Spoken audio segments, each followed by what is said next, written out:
Alors aujourd'hui, je vais me décider à vous livrer une histoire qui me reste depuis longtemps sur la patate. Cette histoire-là, elle s'est passée lors d'un séminaire de Harachim, à l'époque où un rave et d'autres raves qui sont proches, connus, ont donné ce séminaire. Bien entendu, le thème du séminaire était les codes de la Torah et les merveilles qu'on découvre dans ces différents codes. Alors bien sûr, ils ont fait toute une démonstration avec grand écran et pour essayer de prouver que la notion des codes s'établissait sur des bases solides.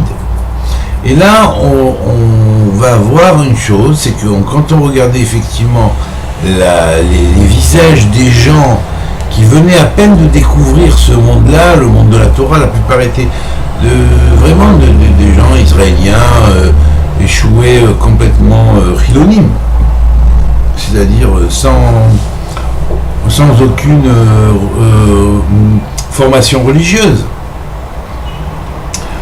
Bien sûr croyants, mais sans formation religieuse. Alors bien sûr, quand on regardait les visages des gens, on voyait vraiment une illumination, des gens qui étaient heureux de découvrir cette chose-là, des gens qui étaient ébahis de voir les merveilles qu'il y avait dans la Torah, alors qu'ils ne connaissaient pas cet angle-là d'étude de la Torah, vous voyez. Et puis le deuxième jour, c'était pareil. Le troisième jour, le langage a commencé un peu à changer vers la fin des cours de ce séminaire. J'ai dit, tiens, bizarre, ça commence à sentir le roussi. Et puis, je me suis aperçu que doucement, subtilement, on induisait dans l'esprit des gens une notion de culpabilité. Et puis, on s'est quitté comme ça, le troisième jour s'est passé, le quatrième jour, alors là ça a été vraiment l'apothéose, le couronnement de la culpabilisation. Alors là, j'arrive au début, donc les conférenciers m'avaient montré ces choses et tout ça, et puis une fois que la projection à l'écran était terminée, ils ont commencé à parler de certaines mitzvot en disant que, par exemple, celui qui... Alors, on citait une histoire qui est dans les histoires du Baal Shem Tov, que le Baal Shem Tov a rencontré un jour une âme qui était à l'intérieur d'une espèce de crocodile, ou d'une grenouille, pardon, une énorme grenouille, et puis il dit, mais qu'est-ce qu'il a fait là-bas? Il était coincé pendant près de 500 ans dans cette bestiole. Et puis là, le Baal Shem Tov a fait un tikkun, et la bestiole est morte, et l'âme qui était à l'intérieur l'âme d'homme qui était à l'intérieur a pu retourner à son origine. Alors bien sûr, ici, ce genre d'allégorie qu'il existe dans les histoires chassidiques, qu'il a existé dans un livre qui s'appelle le Reshit Chochma, en ce qui concerne les lois de transmigration après la mort et les lois de jugement après la mort et les lois d'incarnation, de réincarnation de tikkunim, on ne peut pas les prendre au pied de la lettre. Pour la simple et bonne raison, et là je suis ferme dans ce que je dis, très ferme, et très très ferme même.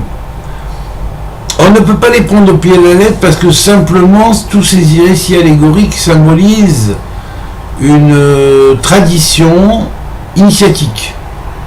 Tradition initiatique qu'on pourrait retrouver aussi par exemple chez les Grecs dans le Timée de Platon qui marquait bien sûr la dernière époque, ou enfin les derniers temps de la philosophie grecque telle qu'elle était à ses origines traditionnelles et pas déviantes.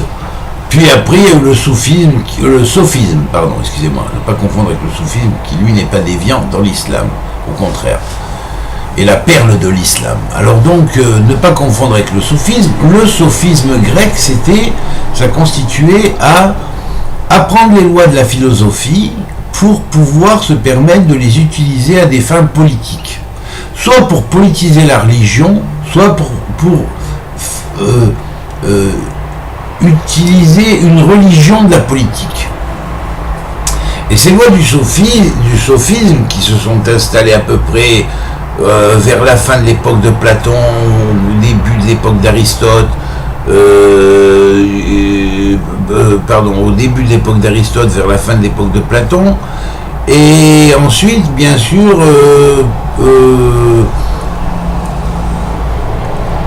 non, alors là, excusez-moi, je me reprends, à la fin de l'époque de Socrate, au début de l'époque de Platon, et se sont vraiment étendus à l'époque de Aristote. Alors voilà. Alors bien sûr, cette philosophie-là, ce type de philosophie-là, qui était basée bien sûr sur l'utilisation de la démonstration spirituelle, mentale et intellectuelle afin de démontrer même quelque chose qui est faux, le faire passer pour vrai en utilisant des lois de raisonnement qui induisent en erreur les gens, eh bien cette méthode-là a été très pratiquée à l'époque qu'on appelait l'époque des Maccabim, c'est-à-dire l'époque l'époque que l'on commémore au travers la fête de Hanouka tous les ans, bien sûr, qui signifie la victoire de la lumière sur les ténèbres et sur l'utilisation ténébrique de certaines connaissances.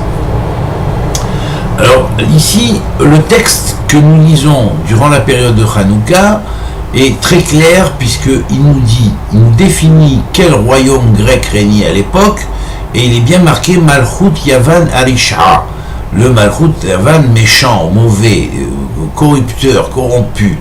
Et or, s'il est marqué cela, ça ne veut pas dire que tous les Malchut Yavan, que toutes les dynasties de Yavan ou tous les royaumes de Yavan ont été mauvais, bien au contraire, puisque jusqu'à Aristote, qui est cité dans le Talmud avec Platon et Socrate, et peut-être d'autres, et tous les présocratiques jusqu'à Pythagore, mais c'était parfait. La philosophie grecque n'avait pas dévié de la connaissance qui avait été transmise par Noé par l'intermédiaire de Yavan, de Yafet qui l'a transmis à Yavan. Et donc Yavan qui est la Grèce en hébreu. Alors bien sûr,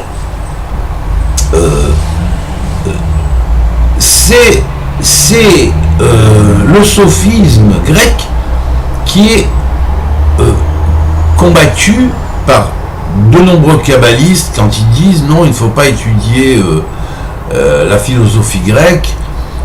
Leur intention, c'est de désigner cette Grèce-là. Mais bien sûr, ça n'a rien à voir avec la Grèce qui était traditionnelle, qui transmettait les bases de la morale et de l'éthique, hein, et en même temps du raisonnement métaphysique et physique pour comprendre les lois de la nature et de l'univers, et aussi comprendre l'univers spirituel. Eh bien, tout cela, bien sûr, c'était transmis d'une manière traditionnelle, et ça représentait une connaissance qui était portée par chaque peuple avec son propre langage et à sa manière. C'est-à-dire selon ses us et coutumes, on transmettait les choses dans des langages différents, avec des formes différentes, mais en fait ça appartenait à un langage originel, universel, qui existait même avant la notion de particularisation dans une tradition ou une autre locale. Alors bien sûr, une fois qu'on a compris ça, on peut faire la différence entre ce qui est la pensée réelle, sincère, véridique, véritable, et le sophisme. Le sophisme en doctrine. Et le sophisme va scinder la philosophie, ou qui était la recherche de la sagesse à l'origine. Il va la scinder en des domaines différents, très particularisés, très compartimentés, comme on compartimenterait un État lorsque le dictateur qui contrôle cet État veut que tout soit compartimenté de façon à ce qu'une cellule ne communique pas avec l'autre, parce que si une cellule communiquait avec l'autre, ce serait plus proche de la vérité, et ça risquerait de mettre en jeu sa dictature. qui tend à diviser pour mieux régner. Alors voilà, donc ça c'est le but du sophisme. Alors bien sûr, quand j'ai vu cette chose-là, je reviens à ce cours-là que j'ai vu, et je dis mais non, on est en plein dans le sophisme, on nage dans le sophisme, sauf que c'est pas un sophisme grec, c'est un sophisme juif. Et là c'est grave, parce que on voit que les gens d'un coup, au lieu de comprendre certaines règles telles qu'elles avaient été posées par la philosophie première qui dit traditionnelle, au lieu de comprendre ces règles-là telles qu'elles se sont manifestées sous la forme judaïque par le biais de Shem et d'une tradition sémite qui est arrivée jusqu'à nous, et bien sûr avec une initiation de base, alors ces choses-là, mal comprises, mal interprétées, donnent un petit peu une interprétation au pied de la lettre qui est vraiment à les pâquerettes. Alors voilà, bon ben donc pour expliquer ce petite anecdote du Baal Shem Tov qu'on racontait, et qui pour le Baal Shem Tov est certainement une signification initiatique, symbolique et bien à comprendre bien comme il faut. Par contre, ces gens-là la racontaient n'importe quoi comme des perroquets finalement, en disant oui, vous comprenez, c'était un grand rave, il s'est mal lavé les mains, et comme il a mal fait Netilat Yadayim, et ben Netilat Yadayim, on risque de faire 500 ans d'exil dans un crocodile, voilà.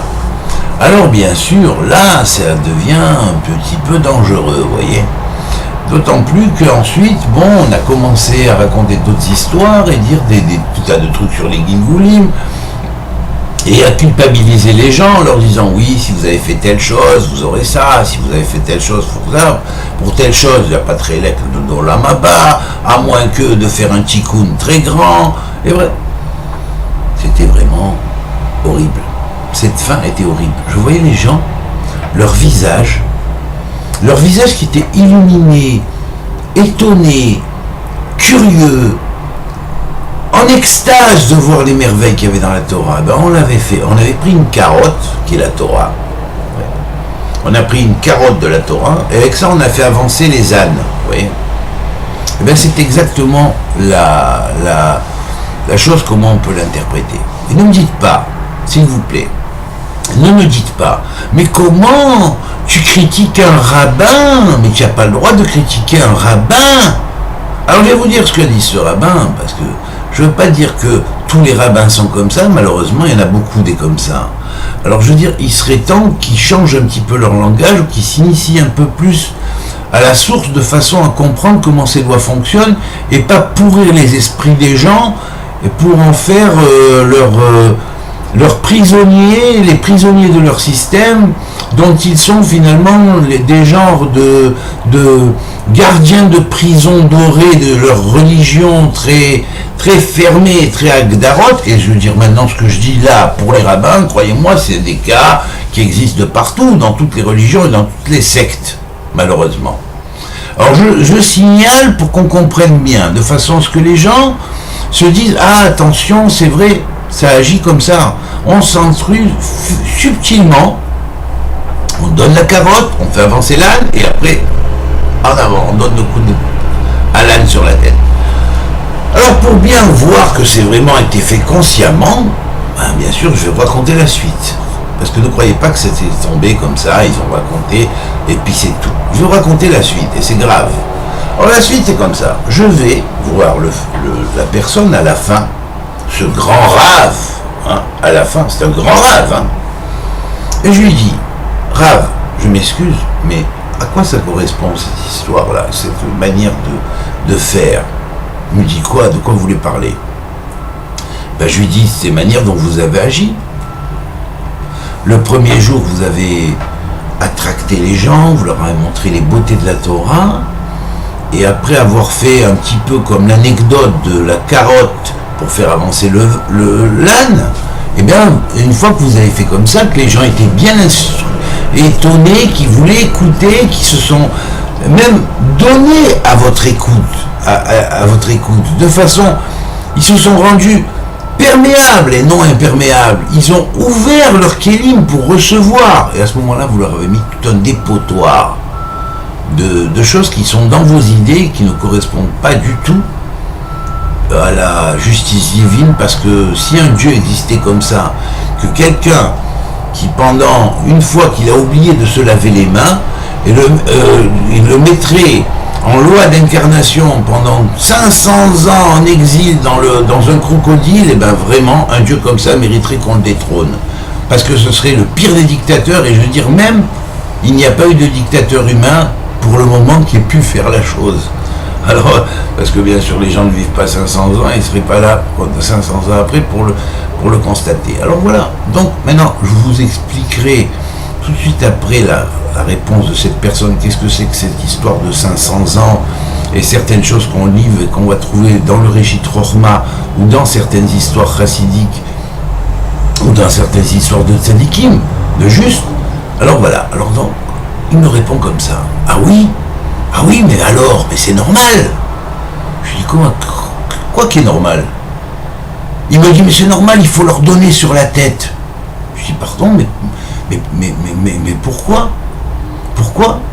Il dit, là, ici, monsieur, il y a des gens, mais c'est des voyous, c'est des gens qui ont été méchants, qui ont fait du mal. Je dis, mais de quel droit vous vous permettez de les juger et savoir? C'est Dieu qui pèse le cœur et les reins, c'est à Dieu de les juger, c'est pas à vous. Qui vous êtes, vous, pour les juger? Et alors là, il me sort comme ça. Alors là, celle-là, c'est la meilleure. Parce que, en fait, il n'y avait pas de réponse à ce que j'ai dit. Il n'y a pas de réponse parce qu'il ne peut pas y avoir de réponse.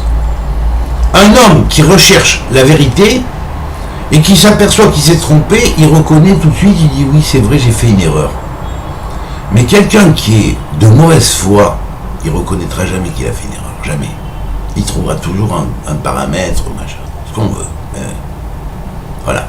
Il cherchera à se défiler en donnant des opinions qui ne tiennent pas debout, pas plus que les béquilles sur lesquelles il s'appuie, en réalité. Voilà. Alors donc, la réponse, la seconde réponse, quand je lui ai dit, mais pourquoi vous faites ça? Mais en fait, vous donnez des choses qui sont de la pire des dictatures dans un système de la Torah. Hein? Alors il me dit, mais il faut qu'il fasse tchouva. Je dis, mais ça, qu'il fasse tchouva, c'est évident, c'est bien qu'il fasse tchouva, mais s'ils sont là, ça veut dire qu'ils sont déjà en machin de tchouva. Alors là, c'est... Ah, mais vous croyez pas qu'ils vont s'en tirer comme ça? Et Hitler, alors là,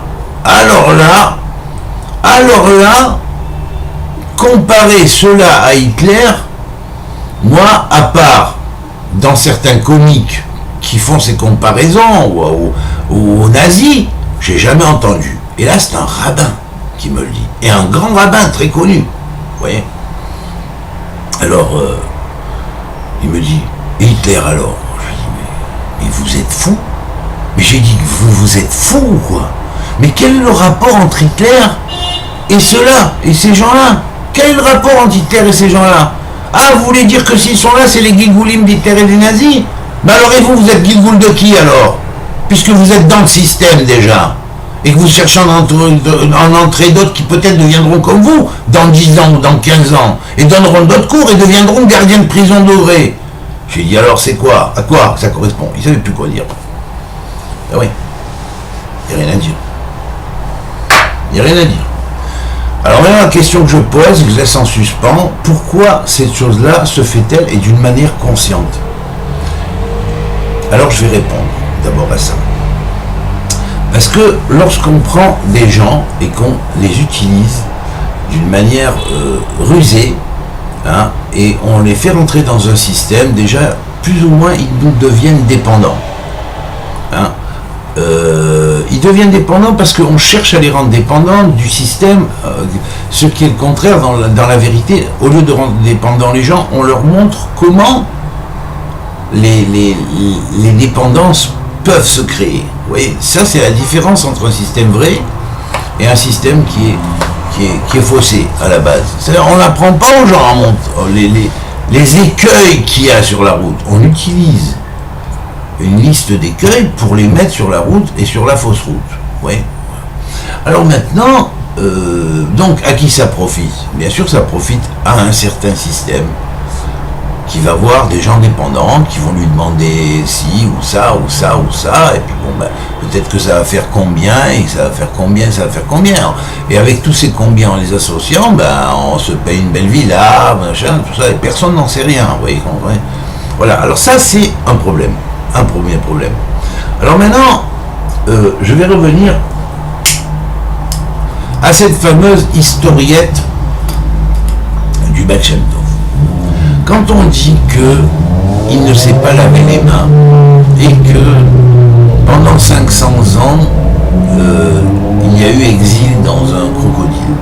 Tout d'abord, c'est pas à un niveau individuel qu'on parle. On parle de la mitzvah de Netilat Yadayim. Et on veut dire par là que la mitzvah de Netilat Yadayim, quand elle est pas accomplie, celui qui ne l'a pas accompli, quand il va la réaccomplir par la suite, il verra non pas son âme transférée dans un crocodile, mais il verra la faute elle-même, la rébellion elle-même qui a poussé l'homme qui savait qu'il fallait faire c'est-à-dire se laver les mains avant de manger, hein, avant de se nourrir et remercier le ciel, hein, et quand il verra où ça mène, ben il verra que, si on pourrait dire, l'égrégore qui a poussé à cela, et ben c'est 500 ans d'expiation dans un crocodile, effectivement. Donc, ce qu'a fait le Baal Shem Tov, il a libéré une égrégore qui était prisonnière de cela. Dans cet égrégore, il n'y avait pas qu'une seule âme. Hein, il y avait peut-être des tas d'âmes. Et il pouvait y avoir aussi l'âme de ce chassid-là, de ce rabbin qui avait rejeté. Il pouvait être même peut-être le chef de cet égrégore, ou peut-être même qu'il était le... comment dire, qu'il était l'âme dominante parmi les âmes qui étaient dans cet égrégore. Mais quand tu sais, une égrégore, c'est pas un être humain. L'égrégore n'est pas un être humain. L'égrégore est une étincelle déposée par tous les êtres humains qui adhèrent à une chose. Donc quand le Baal Shem Tov a libéré cette égrégore, si on peut dire, cette association d'étincelles qui était pendant 500 ans en exil dans le crocodile, ben oui, ça veut dire que, quelque part, ne pas reconnaître les choses que Dieu a faites et remercier l'Éternel, se laver les mains avant de bénir les aliments, ben oui, c'est vrai, c'est quelque chose qui, lorsqu'on s'en rend compte rétroactivement, et si on voit où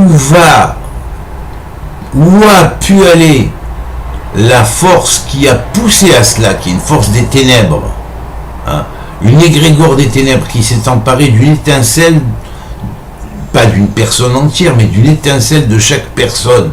Donc l'étincelle reste coincée autant d'années dans un crocodile, jusqu'à ce qu'il y ait un tzaddik qui vient libérer cette étincelle, et donc toutes les autres étincelles qui sont dedans. Et là, tout ça, toutes les âmes qui avaient perdu cette étincelle et que cette étincelle était coincée, elles n'étaient pas complètement complètes. C'est tout simplement. C'est ce que ça veut dire. C'est ce que ça veut dire. Ça ne veut pas dire qu'il faille passer par là pour chaque âme, parce que c'est impensable. C'est impensable. Pour une entité qui est semi-spirituelle, semi-matérielle, pour laquelle 500 ans pour cette entité, c'est comme 5 mois ou 6 mois, même pas, peut-être pour un homme, pour un être humain. C'est comme si un homme avait fait 2 mois, 5 mois, une semaine, je sais combien. C'est proportionnel et c'est relatif de toute façon à la grandeur de l'égrégore. Ben voilà, c'est tout. C'est tout. Hein. En temps relatif, ces étincelles, à l'échelle de l'âme qui, tout dépend du monde où elle est montée, il y a une échelle temporaire différente, ben, il s'est passé 500 ans sur Terre, mais quand ces âmes avaient déjà transmigré, qu'elles étaient en haut, pour l'une, il s'était passé quelques heures, pour l'autre, il s'était passé quelques jours, pour l'autre, quelques semaines, pour l'autre, quelques mois, c'est tout, pas plus. Voilà ce que ça veut dire. Voilà, c'est comme ça qu'on comprend et qu'on apprend à connaître la valeur des choses et des significations des choses. Donc voilà, je tenais à parler de cela aujourd'hui pour bien recommander et dire faites attention. Faites attention à ceux qui vous culpabilisent un peu trop, parce que dans ces culpabilisations, ces culpabilisations entrent dans les esprits des gens et créent la loi. Je vais vous dire pourquoi. Parce que depuis qu'Adam a goûté de l'arbre de la connaissance du bien et du mal, nous sommes dans un monde de tordéma, c'est-à-dire dans un monde dans un labyrinthe, si on pourrait dire, d'un monde de sommeil de l'âme quelque part. Voilà. Or le sommeil, c'est une partie de la mort. C'est 1/60 de la mort. Or dans ce sommeil de l'âme, quand les individus qui sont vivants dans ce sommeil de l'âme vont dans leur vie dormir, pendant le sommeil, à l'intérieur de ce grand sommeil de l'âme, certaines entités peuvent agir sur leur subconscient. Et là, je vais vous dire, quand on intègre des choses comme ça, ça prend valeur de l'eau. Pourquoi ?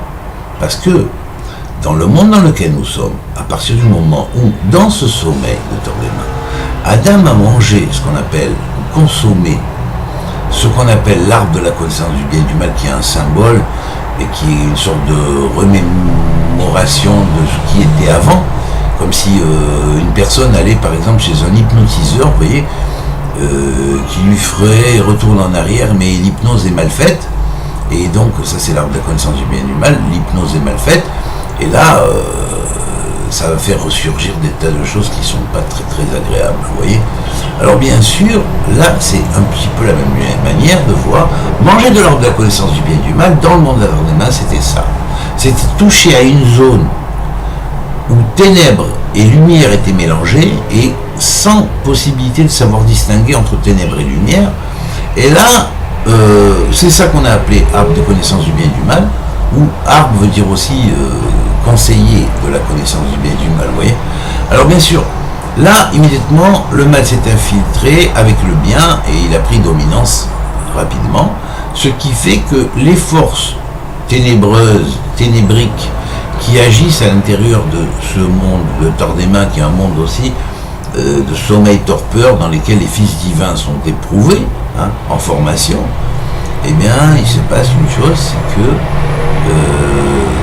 les âmes vont s'éloigner de plus en plus dans les labyrinthes du temps et de l'espace de ce monde, sans trouver la porte de sortie.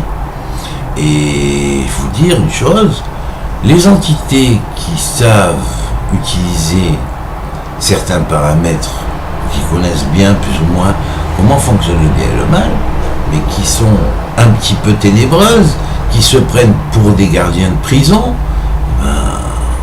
voilà, c'est ça le problème. C'est un très grave problème. Donc je le souligne, je vous dis, faites attention à ces choses-là. Sachez que dans les sectes, ou dans les religions, même ce qui se disent religion, mais qui n'ont pas valeur de religion, parce qu'une religion, c'est unifié. Or, pour le moment, il n'y a pas d'unification dans l'islam, c'est pas vraiment une religion, on pourrait dire que c'est des tas de sectes islamiques. Tant qu'il n'y aura pas de leader de l'islam, ce ne sera pas encore une religion. Dans le christianisme, il y a un leader.